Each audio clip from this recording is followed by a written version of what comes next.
Good morning, Chainbreakers. It is Tuesday, June the 25th, and I want to thank you and welcome you today here on hashtag Uplift and Rise to this morning's Chainbreakers moment. So we've been talking a little bit since last Saturday about changing the way we think, changing the way we look at things. We're working off of the same old adage of change your thinking and change your life. But before we can really start changing our thinking, we have to start looking at the way we look at things and what our belief systems are. A lot of times we say, you can do this, you can do this, you can do this.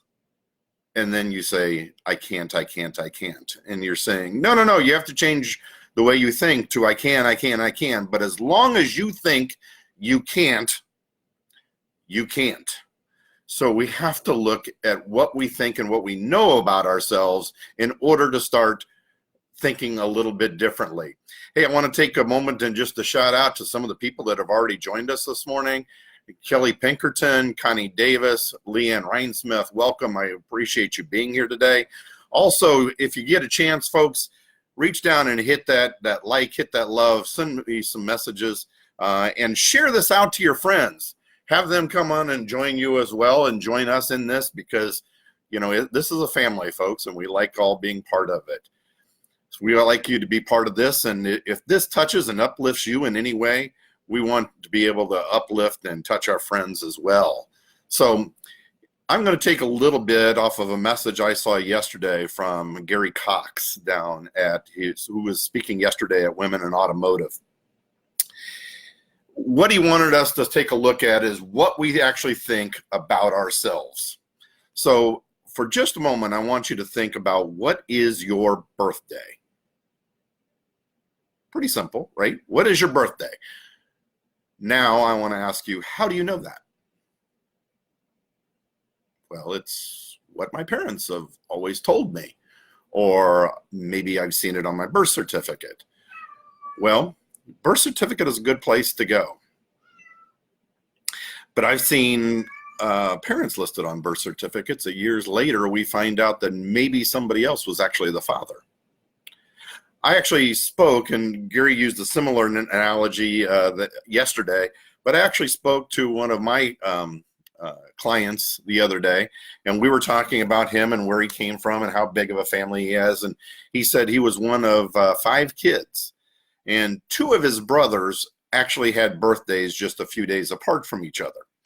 So rather than having 2 birthdays in the same week all the time, his parents decided that what they do is one year they would celebrate the birthday on one son's birthday, and the next year we'd celebrate it on the other one.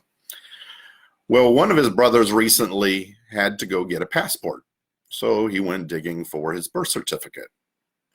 And you know what he found out? They'd been celebrating his birthday on the wrong day for years and years and years. Nothing's changed. His birthday is still the same day it's always been, but what changed is his belief and the way he looks at it. Gary gave another example of a woman that was ticklish. And he asked her where she was ticklish, and it was right down low on her sides. And he said, well, I want you to tickle yourself. And she said, well, I can't do that. I'm not ticklish to myself. Well, wait a minute. If the skin is sensitive in that spot to touch or being tickled, then what difference does it make if it's somebody else tickling you or if it's yourself? The only thing that's different is the way you perceive it.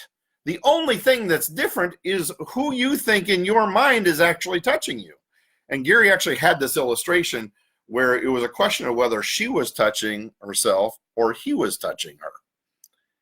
And sometimes she was touching herself and sometimes he was, but she didn't know the difference because she was touching something. So it's totally in the way we think about things and the way we look at things. I want to use an analogy for just a second. And if this touches anybody in the wrong spot, I totally apologize. I am not making excuses for these people. but I want to challenge the way you look at something. I know of somebody that was cheated on by their spouse for years and years and years until they finally found out. And what I heard was, but they're not the person I thought they were, or they're not the person that I believed, or this wasn't the marriage that I believed we had. It's the same marriage you've had. He's the same, or she's the same broken person that they have been for the last several years. The only thing that changed is your thought and belief in who they are.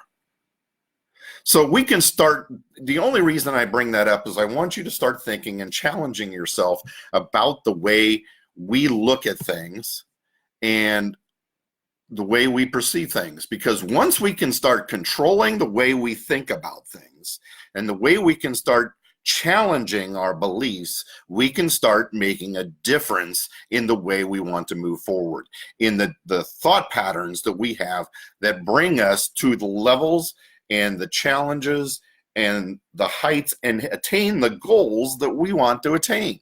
We get rid of those limiting beliefs by starting to look at them differently.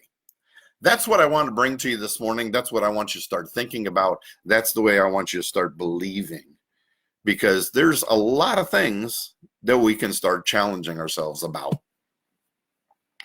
There's a lot of things that our parents have told us as children that we think are true every single day. We think about ourselves every single day. We've got things that spouses or people in close relationships, our friends have told us, things our bosses have told us. I have heard and know of a lot of cases where people in difficult relationships have been hurt and crushed by something that was said by somebody that was spoken to them and lashed out at them in anger. Well, let me ask you something. Have you ever lashed out in anger at somebody and regretted what you said later? Was it really true? Or were you just speaking in anger? My guess is in a lot of cases, it was the anger that was coming out in us, and we said something we really didn't mean to say that really truly wasn't even true, but we said it because we were hurt. So if we could do that to other people, then couldn't those things that were said at us also be the same thing? They're not really true, and therefore you shouldn't be letting yourself be limited by them. If this is touching you at all today, make sure to share this out to your friends. Make sure to invite others to come join you, and come back and join us tomorrow, right here on #UpliftAndRise for the morning's Chainbreakers moment. Thanks very much for joining. Bye now, and you have a great day.